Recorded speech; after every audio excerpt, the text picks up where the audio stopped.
সেটি করে এই মোড থেকে আমি এই হোয়াইট রিসেট ডাটা চলে যাই। তো হোয়াইট রিসেট ডাটা যাওয়ার পর আমি হোয়াইট রিসেট ডাটা আপনার সকল ডাটা ক্লিয়ার করে দিই।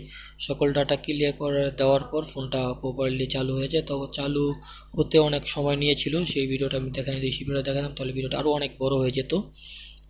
তো অনেক টেকনিশিয়ান ভাইরা হ্যান্ড রিসেট দেওয়ার পরে ঘাবড়িয়ে যাবেন, ঘাবড়ে যেতে পারেন। আপনারা প্লিজ ভাই যদি হ্যান্ড রিসেট দেনও আপনারা ঘাবড়াবেন না। ফোনটা চালু হতে তো হয়তো 5 মিনিট 7 মিনিট 10 মিনিট সময় লাগতে পারে। তো সেই সময় একটু ধৈর্য ধরে একটু বসে একটু ধৈর্য ধরে সময় নিয়ে দেখবেন। কারণ ফোনটা যে কোনো ফোনই দেয়, টেকনিশিয়ান ভাইরা কম বেশি এটা অবগত আছেন যে কোনো ফোনই আপনার প্রপারলি রিসেট দেওয়ার পর ফোনটা রিকভারি হয়ে মানে অ্যাপসগুলো রিকভারি হয়ে ফোনটা প্রপারলি চালু হতে একটু সময় লাগে। তো সেই সময়টা অবশ্যই সকল টেকনিশিয়ান ভাইয়েরা দিয়ে কাজ করবেন।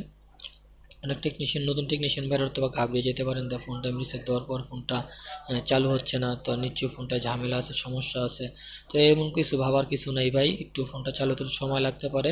তো ঠান্ডা মাথায় একটু সময় দিয়ে ফোনটাকে চালু হওয়ার জন্য সময় দিবেন। কারণ ফোনটা আমি আবারও বলছি, ফোনটা রিকভারি মানে সবগুলো ডাটা মানে ফ্রেশ হয়ে ক্লিন হয়ে রিকভারি হয়ে ফোনটা ওপেন হতে একটু সময় নেয়। তো যাই হোক, আমি ক্যামেরা লাগানোর পর ক্যামেরার উপরে যে ব্যাক পার্টটা ছিল, কাভারটা ছিল, সেই কাভারের সবগুলো নাট আমি লাগিয়ে নিলাম। তো দেখুন এখন আমি সব কিছু চেক করছি, টাচ চেক করতেছি, ডিসপ্লে চেক করতেছি, কোনো কোনো ধরনের সমস্যাই পাচ্ছি না। তো ইনশাল্লাহ এখন ফোনটা প্রপারলি চালু হয়েছিল। যেই সমস্যাটা আমি পড়েছিলাম, আমি মূলত সমস্যাটা পড়েছিলাম আপনার ফোনটা ব্যাটারি খোলার পর ফোনটা আপনার বন্ধ মানে রেবন ডিসপ্লে লাইন না খুলে আমি ডিসপ্লে লাইন ব্যাটারি লাইন আগে না খুলে আমি ডিসপ্লে লাইন খুলে ফেলেছিলাম, তার জন্য ফোনটা ঝামেলা করছিল। তো আপনাদেরকে একটা কথা বলে দিই আমি সকল টেকনিশিয়ান ভাইদেরকে উদ্দেশ্য করে, যখন আপনারা ফোন খুলবেন ডিসপ্লে লাইন আগে খুলবেন না, অবশ্যই আগে ব্যাটারি লাইন খুলবেন। এমনগুলো অনেক সময় হয়ে যায় নতুন টেকনিশিয়ান বা পুরনো টেকনিশিয়ান ভাইদের হয়ে যায়।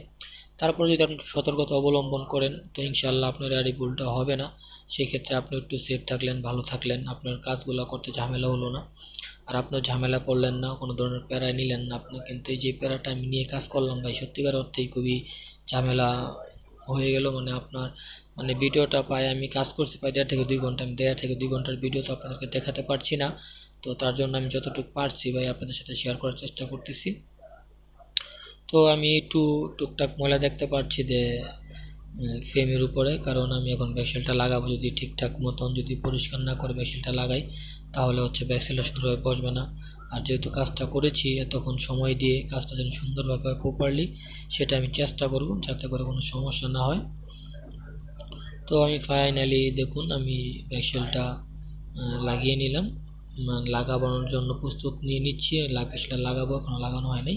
তো আপনারা ভিডিওটা দেখুন শেষ পর্যন্ত কীভাবে আমি কাজটা কমপ্লিট করে কাস্টমার কাছে ফোনটাকে বুঝিয়ে দিলাম।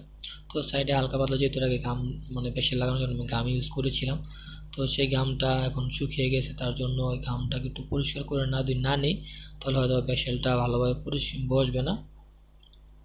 তার জন্য আমি সেই ব্যাকসেলটাকে সুন্দরভাবে পরিষ্কার করে নিলাম। তো ব্যাকসেলটা সুন্দরভাবে পরিষ্কার করে নেওয়ার পর এখন আমি ব্যাকসেলটা লাগাবো। তো ব্যাকসেলের যে ফ্রেমটা লাগানোর জন্য পরিষ্কার করছি সেটা আপনারা দেখতে পাচ্ছেন। হয়তোবা আমার কথায় যদি কোনো ভুল ত্রুটি থাকে অবশ্যই আপনারা ক্ষমার দৃষ্টিতে দেখবেন, কারণ আমি প্রফেশনাল বা ইউটিউবার না, আর ওইভাবে আমি ইউটিউবিং করিও না, তার জন্য হয়তো আমার কথা অনেক ভুল ত্রুটি থাকতে পারে। সেটা অবশ্যই সকল টেকনিশিয়ান ভাইরা ক্ষমার দৃষ্টিতে দেখবেন ছোট ভাই হিসাবে। তো আমি ব্যাকসেল লাগানোর জন্য ব্যাকসেলের যে ফ্রেমটা আছে তো সেই ফ্রেমটাকে আমি সুন্দরভাবে পরিষ্কার করে নিচ্ছি।